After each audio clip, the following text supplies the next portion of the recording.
एक दफा का जिक्र है, गोलू नाम का एक छोटा सा लड़का था जिसे हर चीज में मजा आता था और इसका सबसे प्यारा दोस्त टिम टिम नाम का एक तोता था। गोलू और टिम टिम हर दिन नए नए खेल खेलते और खूब मजे करते।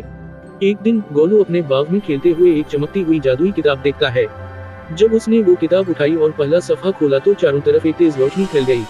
अचानक गोलू और टिम टिम एक अजीब वाव गरीब जादुई दुनिया में पहुंच गए। वहाँ के दरख्त, पहाड़ और आसमान सब रंग बिरंगे थे और हर जानवर बात कर सकता था। गोलू को ये जगह बहुत पसंद आई, लेकिन फिर एक सब्ज रंग का ड्रैगन आया और बोला, तुम इस जादुई दुनिया में तभी रह सकते हो जब तुम 3 जादुई चैलेंजेस को पार कर लो। गोलू ने बेखौफ होकर कहा, मैं तैयार हूँ। पहला चैलेंज था जादुई पहेलियाँ। एक बड़े दरख्त के नीचे एक बिल्ली बैठी थी। बिल्ली ने गोलू से कहा, अगर तुम मेरी पहेली का सही जवाब दोगे तो तुम आगे बढ़ सकोगे। बिल्ली ने पूछा, वो कौन सी चीज है जो दिन में गायब हो जाती है और रात में दिखाई देती है। गोलू ने थोड़ी देर सोचा और फिर बोला, सितारे। बिल्ली मुस्कुराई और रास्ता दिखा दिया। दूसरा चैलेंज था दोस्ती की ताकत। गोलू और टमटम एक बड़े दरिया के पास पहुंचे, जिसे पार करना मुश्किल था। टिम टिम ने अपनी चोंच से गोलू के लिए एक दरख्त की शाख लाई, जिससे गोलू ने एक छोटी किश्ती बना ली। दोनों दोस्त मिलकर दरिया पार कर गए। आखिरी चैलेंज था बहादुरी की आजमाइश।